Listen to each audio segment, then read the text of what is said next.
This podcast is brought to you by AJ Bell and Shares Magazine. Shares Magazine is published by AJ Bell Media, part of AJ Bell.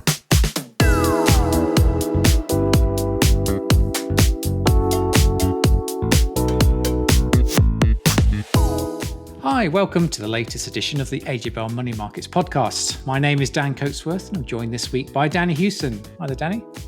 Hi, Dan. Hello, everyone. Nice to see you again. Now, if you're hoping for some Mickey Mouse content with golden nuggets about spluttering vehicles, you've come to the right place. Disney is the big story of the week for investors as activist investor Nelson Peltz has been defeated in his attempts to get a seat on the board of directors. We'll be chatting about the implications of this news in just a sec. Gold has hit another record high, so we dive into the reasons why the precious metal is doing so well. And we'll also take a look at some disappointing news from Tesla and what it means for the electric vehicle space. Tom Sieber from Shares Magazine will be joining us on the podcast this week to talk about the state of the UK stock market. And there's been a warning from one of the big brokers that we could see hundreds more companies disappear from the London Stock Exchange over the coming years. Jeremy Hunt promised us a new British savings bond when he gave us his budget last month, and we've now got all the juicy details. There's also some news about the rise of billionaires. So, Danni, I'm hoping you've got some tips on how we can join that club. First up, shall we look at what's been happening on the markets? I think Disney is the big story. I think we should start with that one. Disney is the big story. You're absolutely right. It's been everywhere. What do you think? I guess, should we start from the beginning? What's the 60-second sales pitch on Disney? What's been happening there? 60-second sales pitch is that there was an attempted boardroom coup. So activist investor Nelson Peltz, he was sort of involved in a fight with Wendy's and Procter & Gamble, the Pampers makers. Well, he has been deeply unhappy with how Disney has been performing. And I think it's fair to say that he has certainly a number of reasons to be unhappy with Disney's performance. And I know we'll talk a bit more about that. But he was trying to get a couple of seats on the board to make some sweeping changes. So he has been lobbying investors. And last night, we got the results of the vote. And I took a listen to the start of the meeting when Nelson Peltz actually gave a few minutes. He was told he had 2 minutes, but unsurprisingly, he went over his allotted time. And he just sounded like a man who knew that he had already lost the argument. And he came away with just over 30% of the vote, which means that the board remain in place as is. But of course, there are still huge questions about what next for Disney, particularly because Bob Iger, he's due to retire. His retirement has been pushed and pushed and pushed. Now we're told 2026, but who will take over? Because the last time he put someone in place, it didn't go so well, and Mr. Iger had to come back in less than a year after he'd retired. It was a mess, Dan. Yeah, I guess there's probably a few things to unpick there. So let's start with the sort of the CEO succession. So what I find it hard is that surely if you're a bright 40, 50-year-old, you've got some decent experience on your CV, surely somewhere in the world there must be someone who can come in and bring some fresh thinking to Disney. What on earth are they doing? Why is it taking so long to find someone new? Because we know that Bob Iger is essentially a caretaker boss.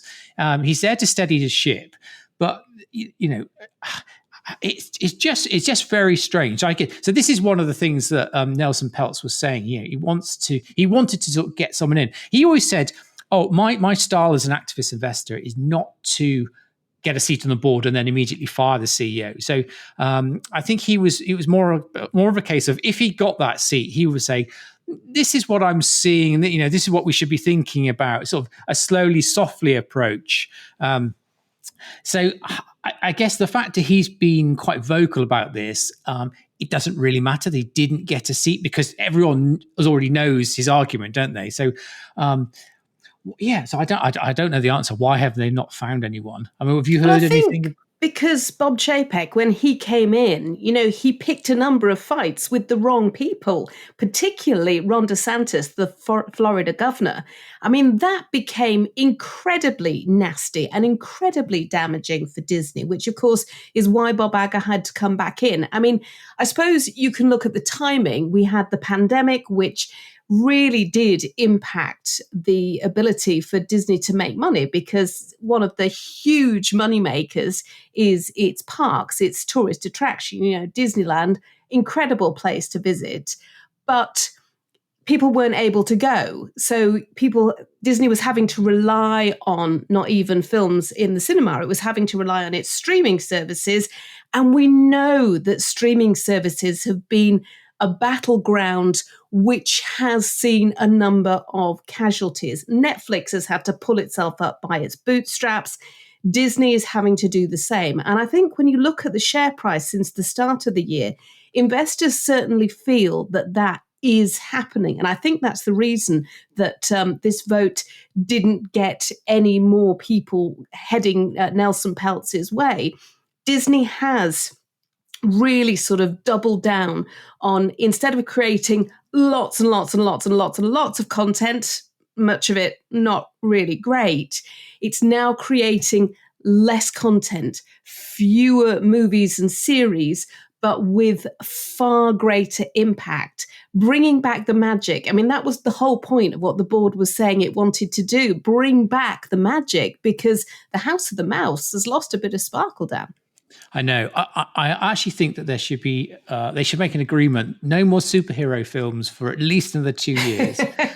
I think everyone's sick of it. So they've milked that as much as they can, the sort of the Marvel universe.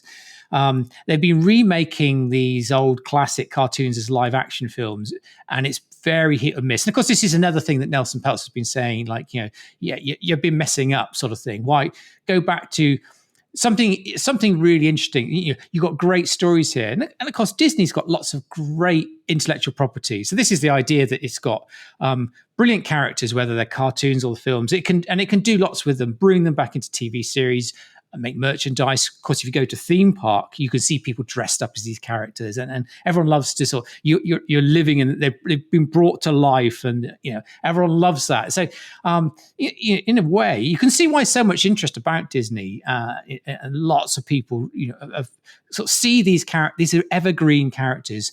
Generation after generation will be able to love them. So really, it shouldn't be hard to fix Disney. It's just some absolute common sense. If I don't want to see any more superheroes fighting, it's all computer generated battles. It's so boring. Can we just have a conversation? But I think there is some politics at play here as well, because I know that the sort of label of woke has been leveled at Disney, and there's been a lot of people taking pot shots of some of the decisions that have been made, whether or not you agree with all of those decisions, whether or not you agree with some of the content it's created. I think we need to take the politics out of, Disney. And that is incredibly hard, particularly when we're in the run up to, a change of president potentially.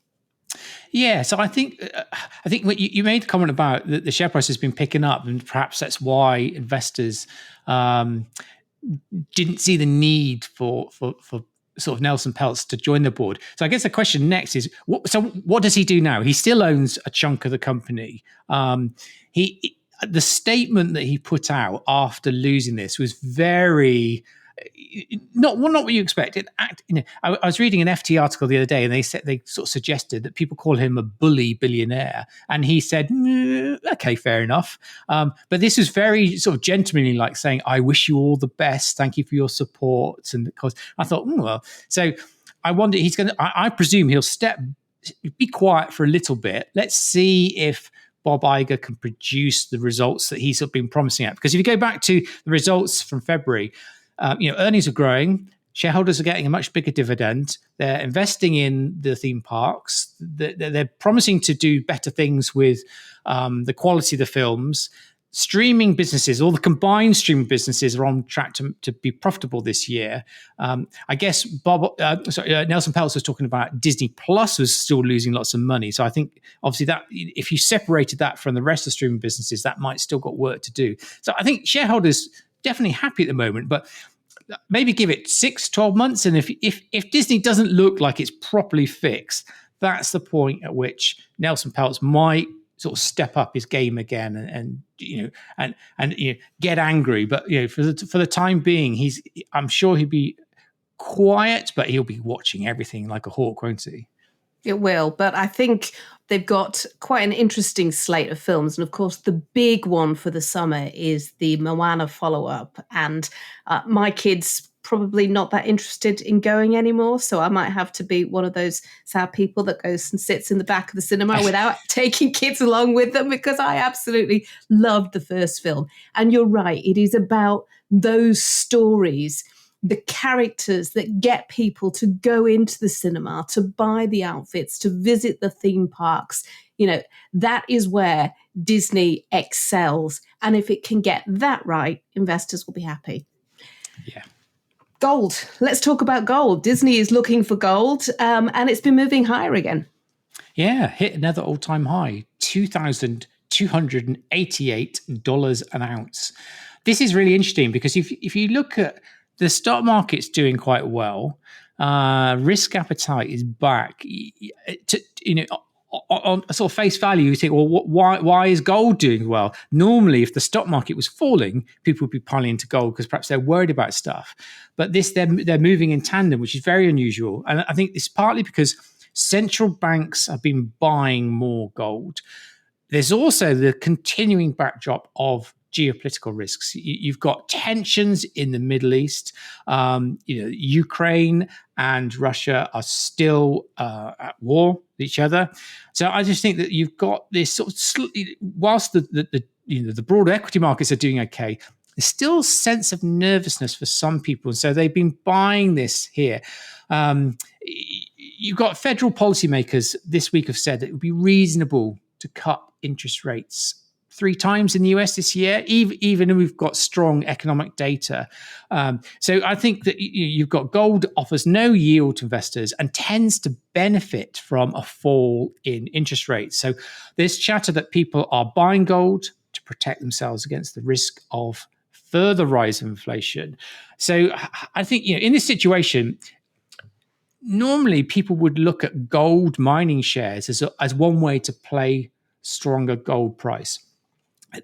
There's certainly been periods where a rising gold price actually, miners have outperformed that. Obviously, the higher the gold price, lots of projects now become more economical to do. Of course, bigger profit margins. But here, this is not quite worked. So I looked at some of the numbers for some of the sort of the bigger names in the industry. On the UK market, you've got Centamin that's done very well, up 13% year to date. But Endeavour Mining is down 8%. And if you look at the big players in the US, Newmont Mining, Barrick Gold, both of those are down. And this is quite interesting. So they're not following the usual pattern of gold mining shares will outperform a rising gold price. I think here you've got industry costs have gone up a lot recently. And I wonder whether people are just getting a bit fatigued about some of these big names sort of saying, we're going to do more big deals and stuff. It's like, well, can't you just focus on what you've got and, try and improve your profit margins? And also, I think lots of people just realize that they can buy a tracker fund that tracks the price of physical gold. It's just an easier way to do it without the hassle of investing in a company that perhaps is operating in riskier parts of the world and very uncertain outlook. So overall, gold's an interesting one, but equally, every time you hear these stories about gold hitting a record high, there's lots of people coming in and saying, this has gone too far. The only way for it is to head this down. None of us know where it's going to go next, but people, it's not a sort of a low risk place for you to park your money. Forget gold, Dan. Did your kids get chocolate coins for Easter? That is the question. well, they didn't actually know, but I was looking. There's some stuff about the cost of chocolates going up, isn't it? So Crazy. Are you a big fan of the cocoa price? It caught my eye because there's been a rally recently because of issues in Ghana. So supply and demand, obviously it's been Easter. We've all been thinking about the price of chocolate. All those supermarkets have done some great deals. Cocoa's price has absolutely rocketed over the last couple of weeks. In fact, there was a huge rally at the end of March, which sent prices up towards the $10,000 mark, which seemed unthinkable just a few months ago. And it made it more expensive than bellwether industrial metal copper. So if you've got copper pennies, forget it. The Royal Mint might want to take a look at chocolate coins, not just for kids. Well, yeah. So time to have a look down the back of the sofa. See if you've got any chocolate coins left over from Christmas. So I think we've been talking about bling. Should we talk about Brum now? Hopefully, nice. you all hopefully heard the fantastic interview we had on last week's podcast with Ewan Markson Brown from Crux Asset Management. He was talking about the long-term outlook for electric vehicles. But actually, anyone reading the news over the last few days might have got a sort of a different takeaway because the headlines have been fairly bleak. So particularly with what's going on with Tesla. So Danny, what's been going on there? Yeah, I'm going to start with some figures which came out today from the Society of Motor Manufacturers and Traders, which of course looks at car sales in the UK. And it found that there has been another decline in the market share for EVs. So just 15% of new cars registered in March were pure electric. That is down from over 16% in the same month last year. Now, this is really important because we've got this zero emissions vehicle mandate, which says that 22% of new cars sold this year must be zero emission, which in most cases means pure electric, rising to 100% by 2035. But of course, we are still in a situation where a lot of people are still in a cost of living crisis. The thought of spending money on an EV is just too much. And of course, there are still concerns about infrastructure, range anxiety, and the lack of government intervention to try and tempt us to buy these kind of clean green vehicles. So the SMT is urging the government to halve VAT on electric vehicles or stop the plans to introduce excise duty on EVs. But it's not just a UK issue. It is a global issue. And we can see that, as you say, by the fact that we had an update from Tesla and it delivered the fewest number of EVs in the last quarter since 2022, just 387,000 in the 3 months. Now, that's down significantly, a 9% fall in sales. And that's despite the fact that we've seen them take a red pen to the sticker price of cars to try and get more people to buy EVs. And it's not just Tesla as well. I was looking at BYD, which of course is the Chinese EV manufacturer, which overtook Tesla to take the crown of the world's biggest EV manufacturer, biggest EV seller. It actually saw sales of just 300,000 in those 3 months. So Tesla actually managed to take back its crown. But also at the same time, we're hearing from Renault's boss, Fabrice Cambolive, who was talking about the fact that they're ending production of their best-selling Zoe EV and saying that going forward, plans about EVs, pure electric vehicles, would depend on the market, saying for them, hybrid technology was the thing. And we've seen similar moves from a whole load of legacy automakers, VW, Audi, Ford, Mercedes-Benz, all of them either changing their EV construction delivery targets or completely altering their plans altogether. And Apple has also pulled the plug on its e-car project. I think when you think about the implications for global warming, making that switch to EVs just seems like a no-brainer. But for most people, actually, when you're trying to think about the implications on your life of having an EV. We couldn't have an EV here because we don't have anywhere to charge it. And unless you're prepared to, go down to the local supermarket and plug in there and spend an hour or so, and the cost is still prohibitive. And it's been a really fascinating period of time because people have been thinking more about their own budgets than they have for years and years. We just don't have that same kind of disposable income at hand. So when people are thinking of making the switch, they're putting off that decision making at the moment. It's interesting because we just had some figures out as we're recording this podcast from Motorpoint, which is a UK sort of nearly new car seller. And it actually said this year it's seeing a pickup in demand after having a pretty terrible time last year. So, but I guess if you're spending money on a sort of, say, a 3 or 4 year old car versus the cost of an electric vehicle, a new one, there's still this big gap, isn't there? And I think that's the thing. It's, Tesla, BYD cutting prices, but perhaps they need to come down a lot more to really make this sort of mass market appeal. So it's time to bring on Tom Sieber from Shares Magazine to talk about a stark warning from one of the city's main brokers about the state of the UK stock market. Now, we're seeing lots of companies being taken over or shifting their listing to the US. So in effect, that means the UK market is shrinking. Now, Peel Hunt has issued a punchy statement on the outlook for the UK. So Tom, what has it said? Yeah, thank you, Dan. So this is a drum Peel Hunt has been banging for some time. They talk about de-equitization, but yeah, in more simple terms, it's exactly what you just said. It's companies being bought or delisting from London, and also a lack of new companies floating on the market as well. So you've got companies leaving and not being replaced. And their latest research in this area saw them warn that the FTSE small cap index, which is slightly more obscure, obviously, than the FTSE 250 and the FTSE 100, wouldn't exist by 2028, based on the current rate of companies that are exiting. And while it's more obscure, that's important because, in a way, this represents the pool of companies that could become the next FTSE 250 or FTSE 100 companies over time.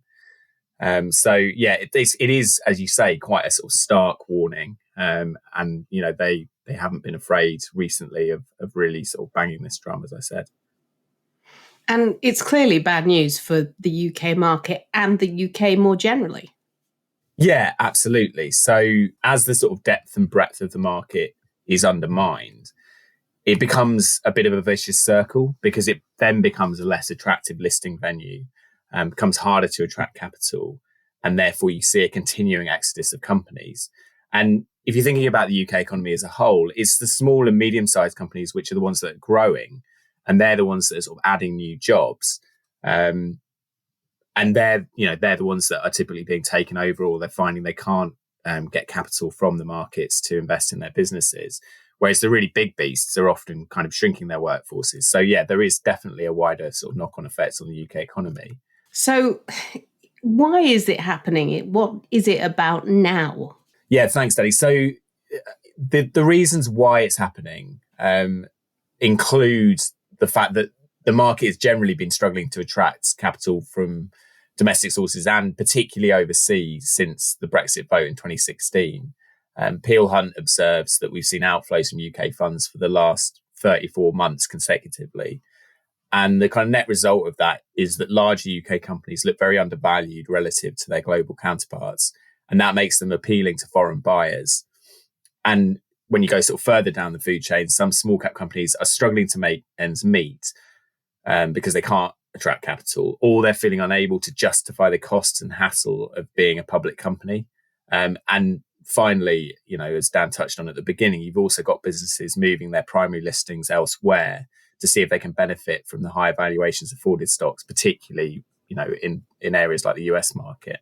So I guess what the key question is, what can be done to actually revive the UK market, make it more attractive? Yeah, absolutely. I mean, Peel Hunt is surprisingly optimistic. It says this isn't a sort of fait accompli. Like there are things that can be done to fix the situation. So they outline a number of areas. They said if you could increase the appetite of retail investors to put their money into UK stocks through a British ISA or changes to things like dividend tax or capital gains tax on UK shares, or by reducing what they describe as the penal level of stamp duty versus other markets that you see in the UK. They also talk about pension funds allotting more of their funds to UK stocks and UK stocks increasing share buybacks. I mean, I would say that the likelihood is that the British ISA wouldn't make a huge difference. We featured an article from a regular contributor to the podcast, Laith Caliph, in the magazine not that long ago. And he was talking about that even if you made the assumption that all of the people, so about 1 million people who max out their 20,000 ISA allocation, put £5,000, use the extra allocation in the BRISA or British ISA, that would be an extra £5 billion going into UK stocks each year. And while that might sound like quite a lot of money, the value of the FTSE All Share as a whole is 2.3 trillion. So it's not going to make much of a difference, I don't think.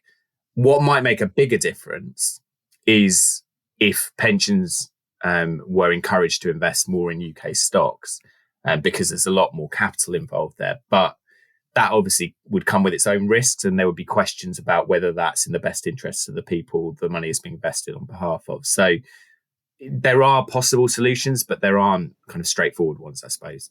I think at the tail end of last year, there was lots of chatter about there was this big pipeline of companies who actually were preparing to list in the UK. We've not really seen much activity yet. But I mean, the stock market's been doing all right for the last 6 months. And it just feels like confidence is returning. Risk appetite is improving. And I wonder, if we had some companies with an interesting story, you'd certainly get an appetite for people. They're looking for new ideas. Investors are always looking for new ideas. And I think that actually, if there were some companies and they were decent, I think perhaps ones that were profitable, not the sort of the blue sky story, the jam tomorrow story sort of thing, but just a nice little decent business making money now. I actually think that they would do okay. So it's quite interesting that someone like Peel Hunt, obviously, it would love to see lots more companies list, because that's part of its job, is to try and raise money for these companies. So maybe what we need is interest rates to fall, a little bit more confidence amongst investors, and actually, I think maybe just the natural flow of things will just see things come on. But I know lots of people talking about everyone's shifting their listings to the US, but actually, if you look at the numbers, it's not that big. It's just like they're just big headlines, but they really are. You could count it on two hands the amount of companies that have moved from the UK to the US. So I guess from people you talk to for when you're putting together Shares Magazine, Tom. I mean, what do you get a sense that actually, it's not that bad, that situation? The UK market still has lots of opportunities, and investors still are finding things to put their money into. Yeah, you could go overboard on the doom and gloom, definitely. And you're right to say that there's an element of self-interest in this for Peel Hunt. And I think, you've also seen what I think the UK market shouldn't do is sort of water down its listings rules in order to try and attract companies. Because if you attract a load of poor quality companies, that's going to do nothing for the market's reputation or for the health of the market, really. So I think you're right. And I think almost just a period of more, a period of stability for the UK and a kind of improved financial outlook. And as you say, a kind of a pivot towards rate cuts, that those are all elements that could on their own sort of improve investor sentiment, start to build a bit of a better environment for UK stocks. So I think you're right to say that. And yes, there are, I think there are genuine concerns amongst small cap companies that they are really struggling to attract capital. But there are still some really great businesses in the UK and on the UK market, and you can lose sight of that when you're having this sort of wider discussion about, the difficulties that the UK market is facing. And it's difficult because I think a lot of investors are blinded by the headlines, particularly those huge rock stars like the Magnificent Seven or the Fab Four, however you want to look at them. And the fact that the UK doesn't have any of those kind of names, is that a help or a hindrance? Yeah, I mean, that's a good point. It's certainly an area where the UK market is underrepresented is technology. And that's, perhaps been to the market's detriment. But, there are other important sort of sectors that you shouldn't lose sight of, even, if technology is very in fashion and very popular at the moment. So, there are some excellent businesses, particularly in sort of areas like, the industrial sector in kind of engineering, that are based in the UK and that are listed on the UK market. So yes, I think Dan's right to say that, it's not all doom and gloom. And I think hopefully, at least, there will be a sort of natural improvement just as kind of economic conditions change and interest rates come down and you start to see some decent quality businesses listing in the UK again. So, Dan, a month ago, Jeremy Hunt teased us with the news of a new British savings bond. We've now got all the details, so fill us in. Well, it's quite disappointing, to be honest. It was sort of hyped up in the budget, thinking, okay, this is brilliant. We're going to have something that pays really well, but it's only going to pay 4.15% interest. And that's below the best 3-year bond that you can find in the market, which pays 4.63% at the time of recording. So I think National Saving Investment, NSI, said it kind of wants to price the bonds so they'll be sticking around. So rather than what we've seen before, when everyone rushes into them because they've got such a good rate and then they kind of sell out, price it a little bit less. So I think it's a tricky one here. They don't want to have too high a rate because then it will attract sways of cash and they'll pull these accounts from sale. But if they don't want to price it too low, because savers will clearly go somewhere else. So I'm sure there'll be a market for it because government-backed savings is seen as sort of the safest place to keep your money. Because if you park your money with a bank or building society, they're protected by the Financial Services Compensation Scheme. So that covers you up to £85,000 of money per person per financial institution. So theoretically, that means your money is safe with the bank. It's safe as it is with National Savings and Investments, but with National Savings Investments, you can essentially put a much bigger amount of money in there and get your money protected by the government. And I think that for a lot of people, that's very important. But here, this new savings bond, you can't withdraw your money early. So previous versions of these bonds, NS&I allowed people to exit bonds early if they sacrifice some interest, but that's not allowed now. So your money is tied up for full 3 years here. You can invest up to £1 million. So actually, a few years ago, NS&I restricted people to a maximum investment of £10,000 in their guaranteed bonds. But this new British savings bond, £1 million, minimum investment is £500, and you can pick whether you want the interest now or later. So if you pick the income bond version, you'll get the interest paid each month into your bank account. So that means you can spend it. So I guess this is a good option if you need the income each month to live off. So retired people might be interested in that. But if you don't need the income, there's a growth option, which means interest is rolled up and added to the bond each year. So if you think NS&I is very popular for selling premium bonds, those are tax-free, but these bonds now, the new one, they're not tax-free. So it means that you could pay tax on the interest that you earn. Now, we've all got personal savings allowance, which gives people a tax-free limit for interest that they earn on savings before the tax. And it currently stands at £1,000 for basic rate taxpayers, £500 for high rate taxpayers.